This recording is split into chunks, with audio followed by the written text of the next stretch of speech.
And today, you're going to put that on this here. Look at me. She's underneath the parking here. That's on myself. Yeah, make sure they at you. Oh, Sometimes I said enough. It just makes me hot for some reason. I don't know what it is. well, maybe go get the other one for you.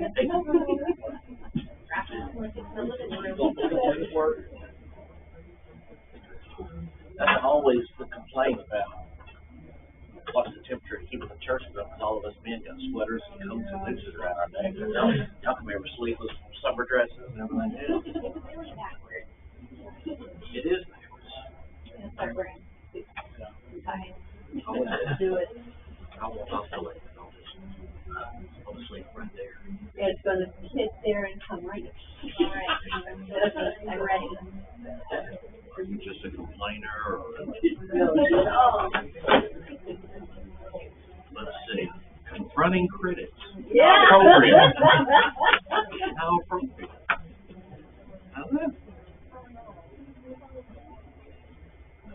Is it bouncing off? Thank you. Appreciate it. I'm going to take my coat off. She'll wear it for you.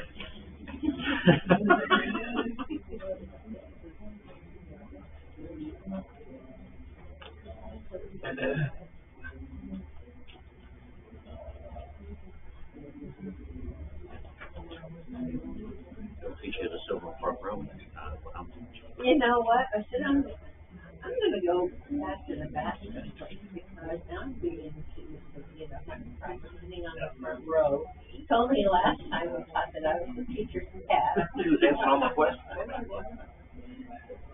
Yeah, but you got that freaking I appreciate the answer. I always sat on the front row. First day of class, I was on the back row. Second day of class, I was on the front row. For the rest of the year. Not by your choice. Not by my choice. It was always the case. So the thing is, my mother, come to find out, even in grade school, my mother was a school teacher in the West Memphis school system. So they all knew the youngest coming up was a problem. So when they would come in, I was always on the front row. It was fourth front row. It was just common knowledge. I didn't know until I got older that it was already predestined. And I was going to the front row. So, anyway. I never had. I used to say when I was teaching, I needed the front row that had 26 seats in it.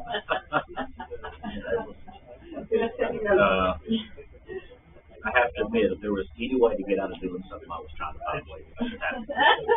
That's just the way I was thinking, right? There's got to be a shortcut somewhere, right? Yeah, I had lots of students. They spent lots of lunch times with me and after school times with me. Yeah, it was funny. My senior year in high school, we had open campus for lunch. And my first teacher back, it was algebra 2, and she didn't come to find out she was in married student housing with my mom and dad at Arkansas State, so they grew up together. I was late. Almost everything. Go to the guidance counselor. Of course, they were really good friends. And he would write me a ridiculous note how I was detained in his office and all this ridiculous stuff. But she'd had to send it, right? So I'd get home for dinner while we like back to lunch. One, my teacher was running late. Number two, how do you know this? They were always in my business. All right. Welcome Sunday morning. And actually, since Ryan's lesson was so good, he's basically covered the entire lesson about making excuses. And So we can pretty much fast forward this. And he took all of my announcements with his sermon about the hurricane victims and everybody else, so we can just go past the Lord's Supper. We can move this day on along. So there you go. So, all right. Obviously, I'm kidding. So, any prayer requests before we start the class this morning? I know we have a lot to cover in society today, but anybody got anything that we haven't mentioned so far? Without the obvious on the East Coast. How's Amy's mom? How are you doing in Knoxville? Good in Knoxville. She can hear the water running, but it's not gonna get her. So it's staying about an hour. I mean, it's about a mile and a half away from where Amy's mom is. So I think we're good there.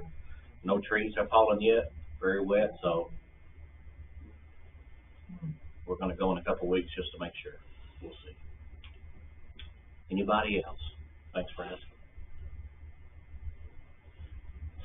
Joe Ward, would you mind leading us in a word of prayer, please? Sure. Lord, we are so thankful for this day and this opportunity that we can come together and study another portion of your word. And we pray for those who may be traveling or affected from the weather, and please be with them and those that are caring for them, and any way that we can help them, whether it be physically or spiritually. Let us find a way. Please give Chris a good memory of the things he has prepared for us this morning, and let us clear our minds of anything that would be distracting, that would prohibit us from learning more about your word. Pray and ask all these things in your Son's name. Yeah. Thank you, Joe. For those of you, I've got 2 books. Does anybody need a book for today? I got 2. Anybody want to borrow a book today? I know Richard does. You got a book? You already got one? No, I don't have one. Want one? Yes, thank you. You got it. So, confronting critics. I talked to on page 23. Me and Ryan had a talk, and we are, the more I get to talk to Ryan, the more we know each other. I know he's been there 6 years. The more I talk to Ryan, we're opposite in a lot of ways, in our experiences and even how he grew up, growing up west, and me growing up here in the deep south. And when you're talking about extroverts and introverts and what do we challenge ourselves to do and not do. So it is an interesting study. So I really don't let me get caught up here preaching the entire time, because I really want to hear some of your experiences, because now we're trying to understand and confront a critic of the gospel. So can we agree that some people just want to argue? Yes. That's really all they want to do.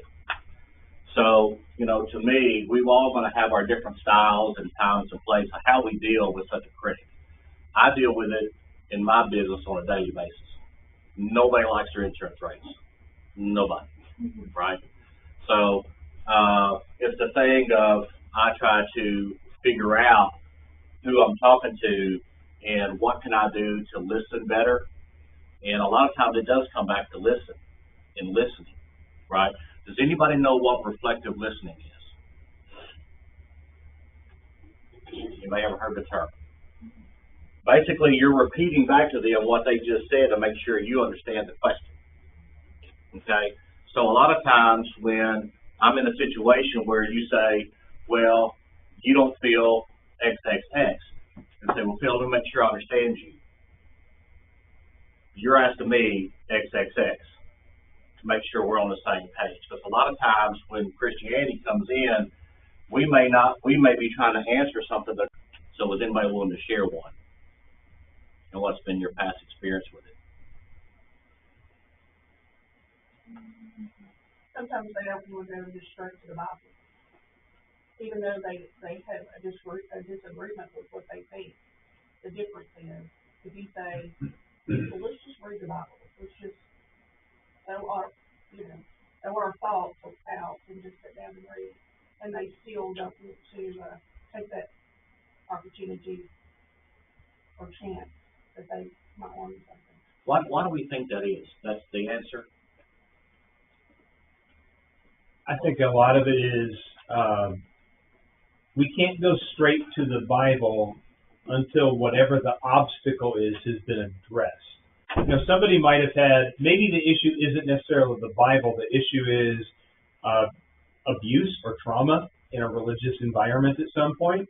And so for them, like, well, hey, going to church means someone sexually abusing me. I mean, like, worst case scenario, right? Yeah. Or for them, going to church is, well, I grew up and my pastor, we discovered he was embezzling money from the church, and that's just what religion is. So before you can even open up the Bible, you kind of have to deal with, like, okay, this person hates religion because they have trauma. This person hates religion because they've had a bad experience. They were abused. They were confronted with a bunch of hypocrites. You know, whatever it is, like, a Bible study is not that's what they need, but you can't get to that Bible study until you figure out what's the real, like, why are you arguing? What's the real root here? Yeah, we're not going to, that's a good comment, and we're not going to jump ahead to the bottom of page 24 just yet. Sorry about that. So we'll get there, but thanks for the comment. So, but that is true. I mean, that's what we discussed in the very first class, to understand the background of where somebody's coming from to make that comment. So we have to really take the time to come back and make sure we understand what their past history is, where's their deep-rooted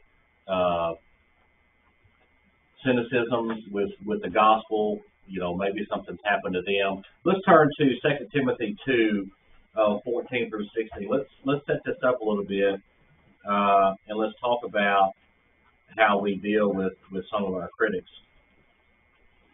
They do say, while you're turning to that, there was a statistic that I heard yesterday, and I looked it up, and I'm not saying I believe it or not, but I do think a lot of it is true, that the majority of our communication to you is either verbal or nonverbal. Do y'all agree with that? Mm-hmm. Okay.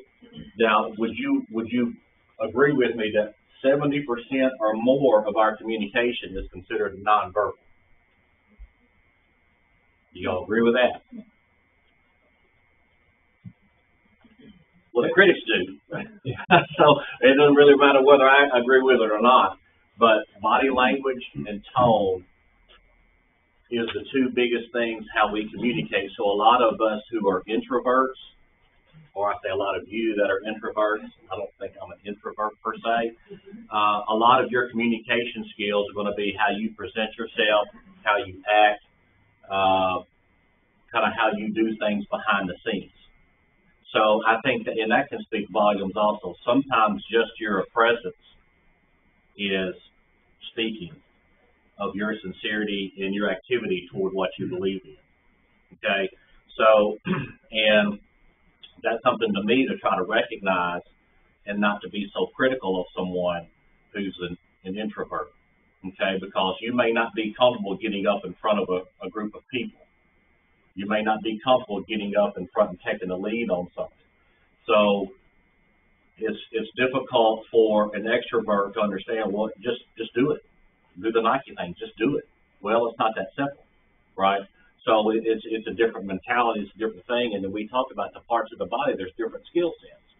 Now the trick to that is, and this may be a snarky question, I don't mean to be that way. How do you know when you're growing up if you never challenge yourself? I was raised in a household that was not an acceptable answer. It just was not. You at least have to try it. Because we don't know who we can be if we don't try to push ourselves and push that threshold up. So that's a challenge for me to you to understand that I don't know where your ceiling is, but that's a self-evaluation to know, can your ceiling be pushed forward? Can it be pushed up in any way? Okay? 2 Timothy 2, 14 through 16. Remind them of these things and charge them before God, not to quarrel about words which does no good, but only ruins the hearers. Do your best to present yourself to God as one approved, a worker who has no need to be ashamed, rightly handling the word of truth. But avoid irreverent babble, for it will lead people into more and more ungodliness. What do those three verses mean to everybody? when we're confronting a critic? Stay focused in what you're trying to accomplish. Because there's a lot of things that we could waste our time talking about and arguing about. Arguing isn't the goal, right? He's pretty clear about that. Don't wrangle about words. Like, I take wrangling about words to me is just arguing. He talks about empty chatter, worldly and empty chatter. It's arguing. The goal is not arguing. The goal is the end of the chapter. If you go to verses 24 through 26, he even says in verse 23, refuse foolish and ignorant speculation, knowing that it produces quarreling, which is arguing. Our goal is to change people, right? To lead to the knowledge of the truth in verse 25 and help people come to their senses. And so you might get a lot of people that want to argue with you, and arguing can be really like, arguing is almost like eating a diet of donuts. Like, it's really satisfying. Like, arguing can be really juicy to a lot of people. But the goal is not arguing. The goal is helping to get someone to come to their senses. So that's what I take from verses 14 through 16. Okay. Says the man who wrote the book. Anybody else? I'm just messing with you, Ryan. Maybe. It seems like from the context of this chapter, in the first couple verses, and then specifically verse 3, he's talking about suffering. My kind of conclusion from that is that the things that they're quarreling about and the arguments that are useless could potentially be a conversation about why they're suffering. The context of verse 11, he's talking about the trustworthy saying of remaining faithful even when things are really difficult. And that's a really difficult subject that still is quarreled about and argued about and struggled with today. I would say it's probably one of the biggest arguments against God and Christianity. And it's hard to address those situations honestly and have enough compassion for people who are going through really difficult situations without just dismissing them of, well, you're just trying to cause problems, you know? Yeah. So I think the challenge is, how do you decipher between the two? Because is it our job to decipher whether they're being sincere or not? That question. Yeah. Well, there's a lot of factors that go with that on a sincere. Now, this is my answer, right? I think you can tell by the body language and the tones and everything that goes with that on a question of sincerity of whether we're actually trying to discover the truth or not, or whether we're just trying to poke the bear, so to speak, and poke holes in the conversation. So, you know, I always like to try to give people the benefit of the doubt, think that they're coming from a sincere place, but some people just are not. I had a conversation in my office one day, and me and a gentleman were talking, and I said, well, you know, Christ is in control, and we said something of that nature. He says, I don't believe in Christ. I said, well, maybe it's a good idea to maybe read more about it. And he said something kind of flippant and left. And you kind of leave it at that. And I came back in about a month later because he pays his bill monthly, right? And so he stayed with me. So just choice. So he comes back in, and my staff said, hey, so-and-so came back in today. I said, oh, really? And he stayed with us? He goes, yeah. He said he wanted me to remind you that he's still not a Christian. Hey, that's a challenge. Well, let's think about this mentality, right? So obviously, he's making a choice not to follow Christ, but he wanted me to know that I still wasn't going to do it. How much deep-rooted animosity or whatever is in him to let me know that he's still not, right? I mean, why even go to that extent? So I just kind of, smile. It's like, I guess that makes him feel better. But that's sad. right? That he wanted to remind everybody that it's like, I'm not going to let Chris Ford win because I'm still not interested in religion. I don't care what he says. And that's fine. I mean, God's in control of that anyway. Jude 14 and 15 says, and it was also about these that Enoch, the seventh from Adam, prophesied, saying, Behold, the Lord comes with 10,000 of his holy ones, to execute judgment on all and to convict all the ungodly of all their deeds of ungodliness that they have committed in such an ungodly way, and all the harsh things that ungodly sinners have spoken against them. So there's going to be a day where God's going to come revoke judgment on all of us, not on the believers and the unbelievers. So the harshest of critics, that I still have an obligation to at least mention that there should be a better way to read and study the Bible. To the total unbeliever, to the agnostic, to the atheist, to whatever. We still have an obligation to present ourselves, either if it's verbal or nonverbal or whatever, all these wranglings of how we handle ourselves. We should be able to show that we belong to a higher power. Right? And I think it will help us also to, I love this phrase, the harsh things which ungodly sinners have spoken against God. I think it will help our cause a lot if we can find non-harsh ways of speaking about unbelievers. Like, if I don't want people to speak harsh things about God, and I want to be someone who, like 2 Timothy says in verse 23, of I'm not quarrelsome, or 24, I'm not a quarrelsome person. I want to speak truth, and I want to stand up for truth. But if I don't want people to speak harsh against the God, the one and only true God, then I'm not gonna name call about other religions. I'm not going to be harsh. I will speak out against them. You can analyze and dismantle the faith of a Muslim without saying that, well, at least I'm not part of a religion where it's just people blow each other up and blow up school buses full of children every week. Like, you don't have to talk like that. There's a lot of things you could make fun of about Mormons easily. I mean, you're talking to a Mormon, and there's plenty of things, just the low-hanging fruit that you can make fun of about Mormons, the history of polygamy, the scoundrels that were their leaders in the 19th century. Like, there's a lot of things you could say that are harsh and unproductive, but it doesn't move the conversation forward. It doesn't help anything. Right. I think when you're talking to someone who's a critic, don't lower yourself to the level where they are. They will be judged. And I'm glad you pointed out Jude 15. They'll be judged because they speak harsh words against God. We don't have to speak harsh words. Truth can come across productively, calmly, patiently, but truth doesn't have to come across as mean-spirited. Yeah. And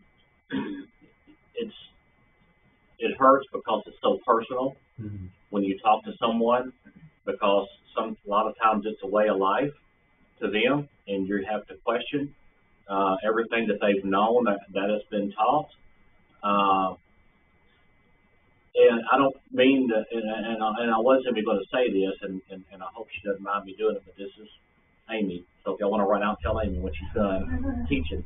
But the interesting thing is we've had discussions with Amy's mom for years and years about her background and our belief system, and she goes to church with us now, even though she doesn't agree with all of it, right? Think about when our children got old enough to confront their grandmother about her belief system. You could feel the tension in the room, right? Because they wanted grandmother, Mama, to understand what we know. And Mama wasn't having any of it. Well, I think, too, it's our goal to plant that seed, which right. allows it to grow. In your case, what you were saying, even though he told you he wasn't still a Christian, you planted that seed. So he's still that opportunity to say, there's still room for growth here. We may have an opportunity down the road. Not right now. It takes time. But yeah. That's always a good point that we need to keep in mind. We got to plant that seed before we grow. And the seed becomes harder the closer the people are to us. Yeah. You know what I mean? And that's why I made the analogy of my family, because it's such a, it's such a contentious thing, and I don't mean it to be mean-spirited. And, I pray about trying to deliver it in a way that, hey, I have an obligation to at least mention it. Do I not? Do we not? And how do we deliver it and just remind people in a way, say, hey, however you want to say it, that's not so confrontational. Yeah, rejection by complete strangers is never comfortable, but it's palatable. But I think one of the hardest sermon I think I've ever had to preach was not a sermon at all. It was doing my grandma's funeral last year, or earlier this year, and just knowing that she wanted me to speak about her faith and the faith I share with her in a room where more than half the people in that room either are not Christians or have fallen away, that they've known the truth and have they have chosen to walk away from their faith. But she wanted me to speak about the faith that was so important to her. And I'll tell you what, speaking about your faith in front of people who are your family members, that's hard. It is hard to do. I find it, and I don't know if anybody can sympathize, I find it easier to say things to complete strangers, because there's not that personal skin in the game when it comes to strangers. But to know, like, okay, that's my cousin, that's my aunt and my uncle, that's my grandma's sister, and these are all people who've fallen away or have left the church intentionally, have walked away from like all religion. They've walked away from God. And I'm going to get up here and talk about the faith that she had in the resurrection and Jesus as the one and only true Savior. And that was probably the hardest sermon I've ever preached. Talked to William Till some, and I know he's a retired police officer now, but you ask him sometime the people that he mentioned Christ to in his job and his profession, being a police officer in the precinct that he served in South Memphis, and the challenges that would go with that, and the things that he's seen, and the things that you experience, and it would be a challenge to think that you're doing any good, but you plant the seed and let God take any kind of growth that can go with that. That don't mean we don't plant the seed, because if we don't, who's going to do it? If we don't plant it, who's going to do it? Bill? Yeah, I think it's great if you can, in your job or your work or just daily life, if you can mention Christ or some principle that gives that person you're with a chance to react. And so you're able to kind of get an idea of where he's coming from, and it may lead to another conversation if he keeps coming back and paying his monthly premium. But someone else will pick up on it and say, they'll hear you say Christ, and they may ask you a question of where you go to church, or they may tell you where they go to church, and you may get to know what their belief system is a little bit. So it starts to open some doors. It might close a door, or it might let you at least know that if you can mention Christ or church, or even on a rainy day, if you have some positive comment, they'll know there's something different about you, and it may open a door to talk about it. So I think it's great that you mentioned Christ, even though he kind of came back at you. At least you're able to get an idea where he stands for future reference, how you approach him.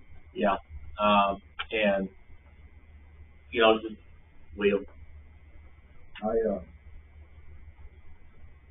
I hear you talking, but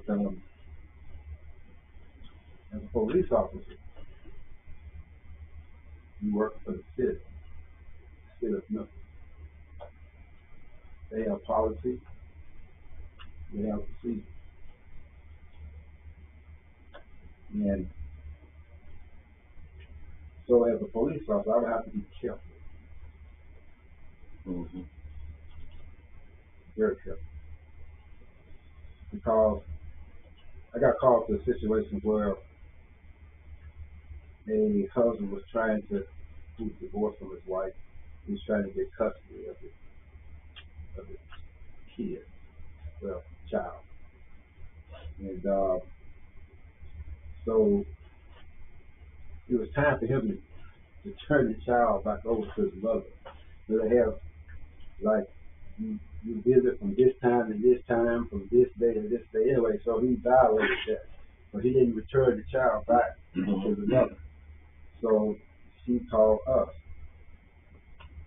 And she has the right to do that because he didn't. Good point, William. And I would say, what I would say to that is, I think the best intentions, there's a time and place to understand when to answer a critic. And I'll give you an example. I was at a football game last week, and how many of you have been to a sporting contest where you see somebody out there on a bullhorn condemning everybody, Yes. handing out Bibles or pamphlets or whatever? Saw a guy at a football game last week, he was walking with a cross. Just walking. Just walking all around the campus. And so the thing is, that's not really the time or place to do that. That's right. I don't know how effective that can be, right? I don't walk into a bar wanting to have a Bible study with somebody, right? I mean, so the thing is, you might give them a card and say, hey, when I'm off duty, I'd love to pray with you or whatever. We're not the judge and jury at the scene. We have to understand what's the proper time and the situation that we can administer that. You know, you lay the seed and you move on. So you got the letter of reprimand, so you know that's probably not something I could do. But I'll pray with you later if you're interested. You know, so, Ryan. Yeah, and I think it's all about, knowing the right time, knowing the right place, knowing what your primary mission is at any given time, and also not being willing to play games with people who are just there to play games. Right. And I think a really good example is when Jesus was arrested, Pontius Pilate found out he was from Galilee, and so he threw him over to Herod, and Herod was always curious about Jesus anyway, so Herod got all excited, like, I get to meet Jesus, maybe he'll do some parlor tricks for me. Was Jesus willing to play games with Herod? No. I don't know off the top of my head if he said anything. I don't think Jesus said hardly anything to him at all. But it's like, in that moment, like, well, how come Jesus didn't try to teach the gospel to Herod? Well, because in that moment, Herod's just there to play games. Yeah. So it's like Jesus knew what his mission was. My mission is, I'm focused on it, laser focused on it. Herod only wants me to do some parlor tricks for him and do some magic tricks for him. I'm not gonna give him anything. I'm not gonna play that game right now. There were other times, like when the Pharisees confronted Jesus about, is Matthew chapter 22, and he wasn't willing to answer their question because you wouldn't answer my question. Mm-hmm. If you tell me where John comes from heaven or from men, I'll answer your question if you answer my question. They didn't want to answer his question, so he said, well, then I guess we're not talking right now. Question with a question. Yeah. But he knew. Yeah, well, and so yeah, the point being, they just they were not willing to have a conversation. They were just there to play games. And Jesus said, if you're just here to play games, I have no interest in talking to you right now. If you want to talk and have a conversation that goes both ways, I will do that. But I'm not here to play games. And if you just want to play games, I'm out of here. Right. So there's kind of knowing context. Yeah. Well, and that's the unspoken body language that goes back to Megan's point here. You know, we want to take people at face value to think that they're sincere and wanting to have an honest dialogue about certain things. And some people, like William, they just want to set him up, right? Or so we have to be careful and understand. And to me, I don't think that way. I don't want to think that way. I want to think the good inherent in people. But sometimes that's their motive. Because they want to win at something. When I said what I did about going to the Bible, I think it does depend on what critic you're dealing with. But we had a lady that visited here a couple of weeks ago, and apparently she attended the Baptist church, never been here, and she said it's her fine. But in the sermon, whatever verses were used, she commented and said, I don't know why we don't do that. It clearly says right here exactly how it's supposed to be done, and we don't. And so she was willing to take the verse and be open about it and realize that she could be doing it wrong, or that she hadn't been taught the correct way, whatever, Yeah. But I think if you can go to the Bible, some preconceived ideas, that can take away some of the the bad thought that they already have about the terms of Christ. And there's only one going to heaven, or whatever it is. I think that's been taught, and probably not in the correct form. So that's a good segue into 1 Peter 3:15. Does anybody know what 1 Peter 3:15 is?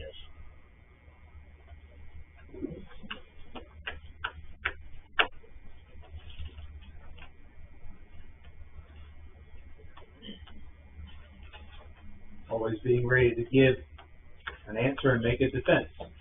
Always ready to give an answer and make a defense. So I would encourage all of you to try to memorize 1 Peter 3:15, because to Gina's point, what would we do with a guest when they question how they've raised? What are you going to do with that information?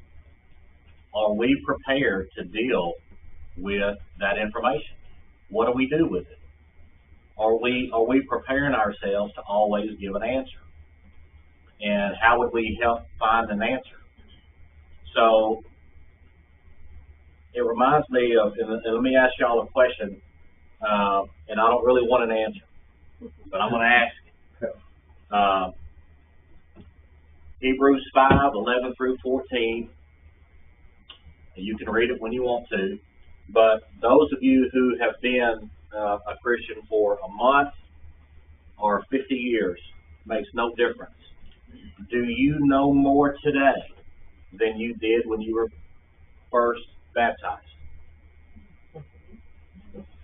So if the answer is yes, how are we improving ourselves from one day to the next, 1 month to the next, 1 year, to better ourselves, to better equip ourselves for 1 Peter 3:15, to be able to help someone who's never heard the gospel in a way that they need to hear it?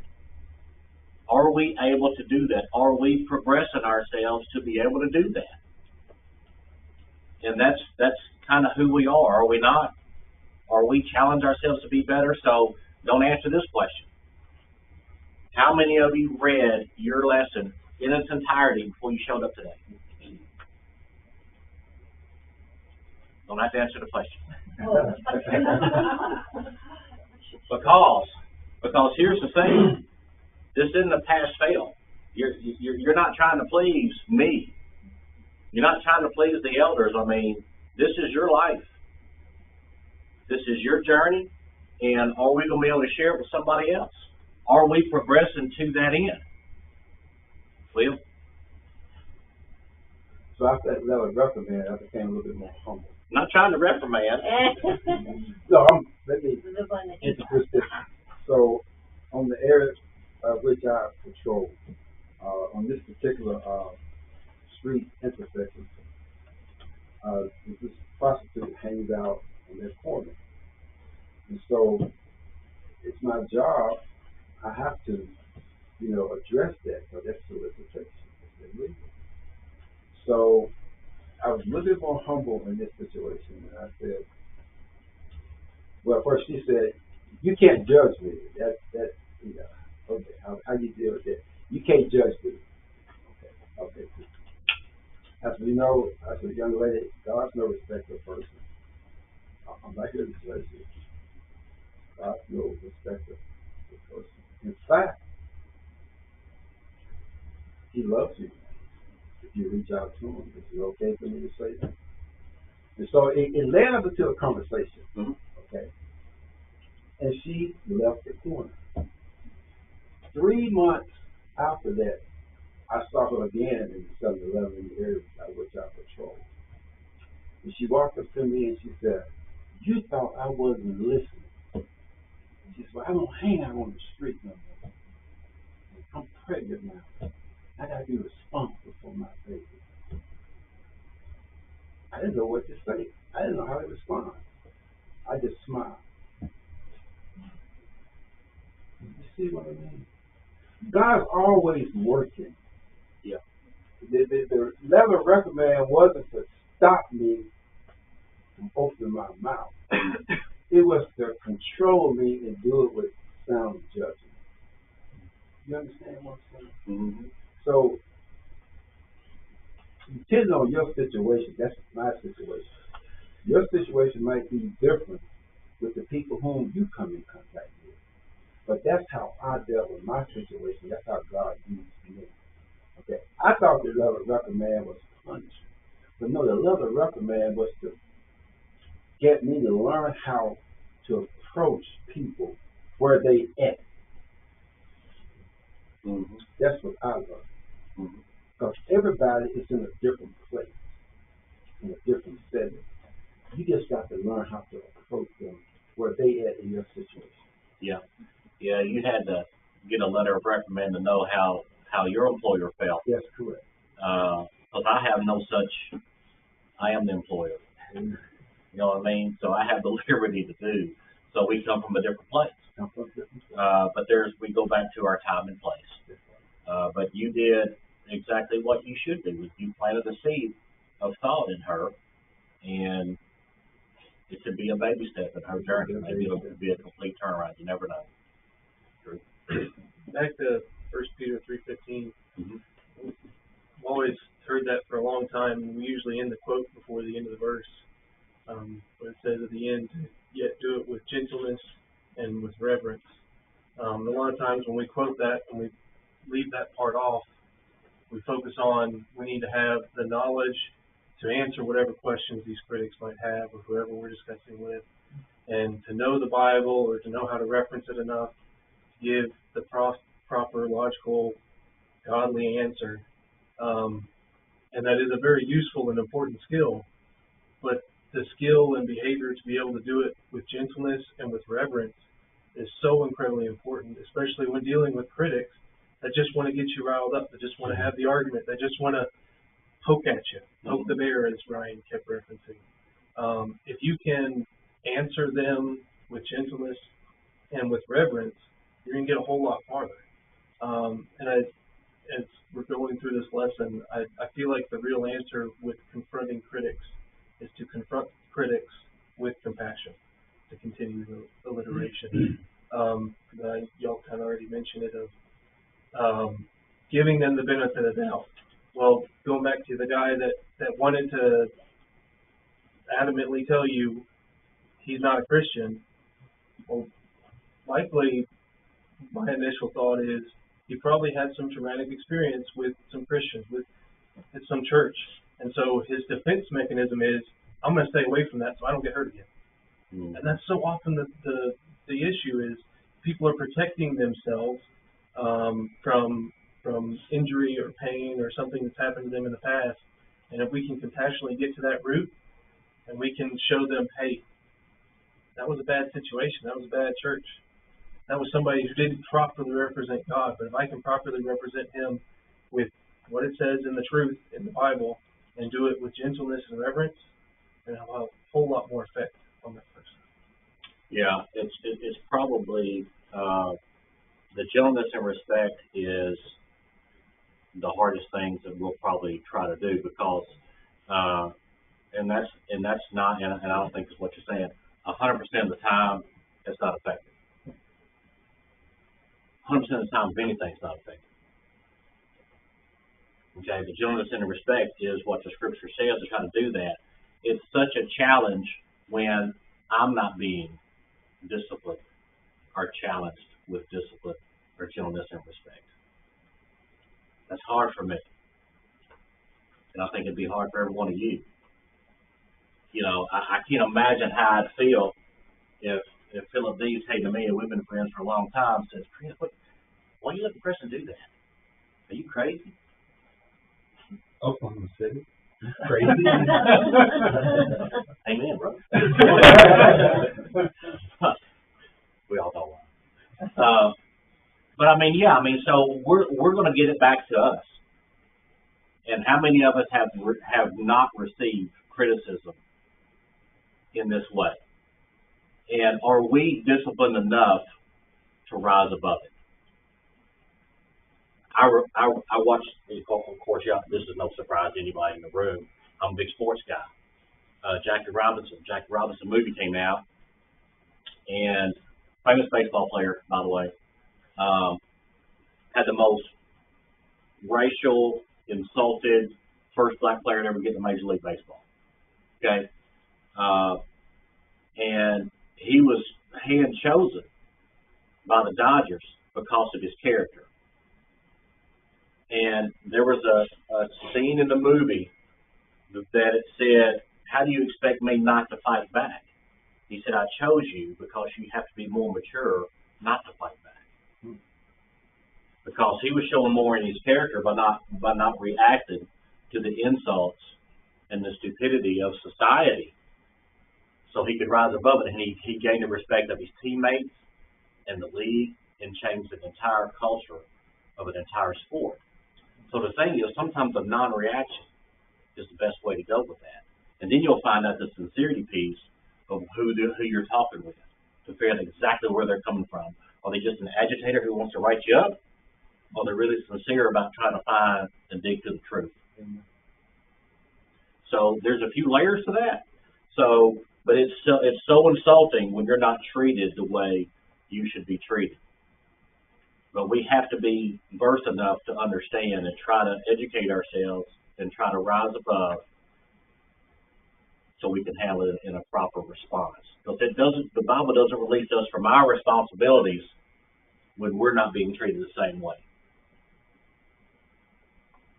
Any comments to that? We're just about out of time.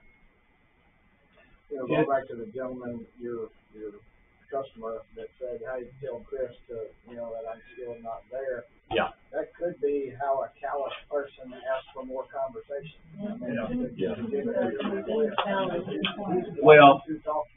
Well, see, the thing is, his comment to my staff, I'm going to take great delight in reminding him when I see him, because it ain't over. You know what I'm saying? So anyway, okay, we're going to get past answering the poll. We've already answered that, but unmasking the critic, the bottom of page 24 is where we'll start for Wednesday.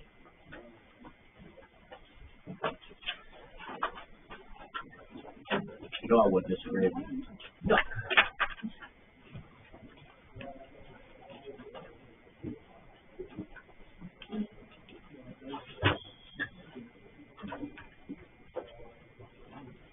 Good call. Good answer, preacher. Teacher's pet. Hey, That was just always your feedback at school, wasn't it? teacher's pet? Uh-huh. Yes, I tried to be the teacher's pet. If I knew it, my grades wouldn't even do it. To find every loophole I can find. And then he goes, you didn't study. I said, I got you this far, but I'm going what I know.